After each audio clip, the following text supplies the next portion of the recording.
চলতি বছরের মাধ্যমিক স্কুল সার্টিফিকেট, এসএসসি ও সমমান পরীক্ষার ফলাফল আজ বৃহস্পতিবার প্রকাশিত হবে। এর মাধ্যমে পরীক্ষায় অংশ নেওয়া ১৯ লক্ষ শিক্ষার্থীর অপেক্ষার অবসান হচ্ছে আজ। অতীতে কেন্দ্রীয়ভাবে পরীক্ষার ফল ঘোষণা করা হলেও এবার প্রত্যেক শিক্ষা বোর্ড থেকে আলাদাভাবে ফল প্রকাশ করা হবে।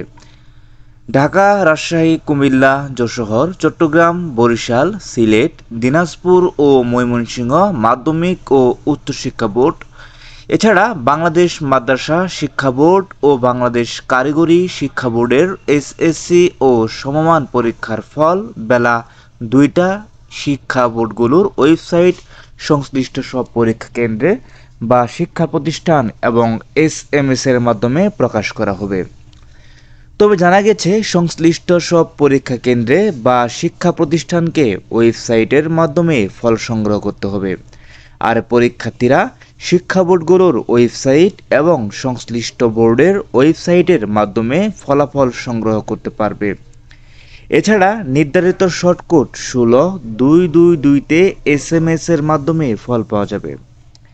শিক্ষা মন্ত্রণালয় বা পত্রিকায় ফলাফল পাওয়া যাচ্ছে না। ফল প্রকাশের পর ফল পুনর্নিরীক্ষণের সময়ও জানিয়েছেন আন্তঃশিক্ষা বোর্ড। ১১ থেকে ১৭ জুলাই পর্যন্ত এই জন্য আবেদন নেওয়া হবে। আবেদন পদ্ধতি শিক্ষা বোর্ডগুলোর ওয়েবসাইট এবং টেলিটক বাংলাদেশের দেওয়া বিজ্ঞপ্তির মাধ্যমে জানা যাবে।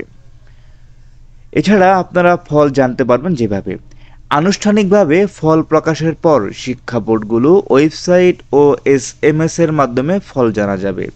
ওয়েবসাইটে রোল নম্বর, রেজিস্ট্রেশন নম্বর, পরীক্ষার নাম, বছর ও শিক্ষা বোর্ড সিলেক্ট করে সাবমিট বাটনে ক্লিক করে ফল জানা যাবে।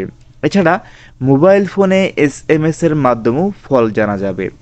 ফোনের মেসেজ অপশনে গিয়ে এসএসসি লিখে স্পেস দিয়ে বোর্ডের নামের প্রথম ৩ অক্ষর লিখে স্পেস দিয়ে রোল নম্বর লিখে আবার স্পেস দিয়ে পাশের বছর লিখে পাঠাতে হবে ১৬-২-২-২ নম্বরে।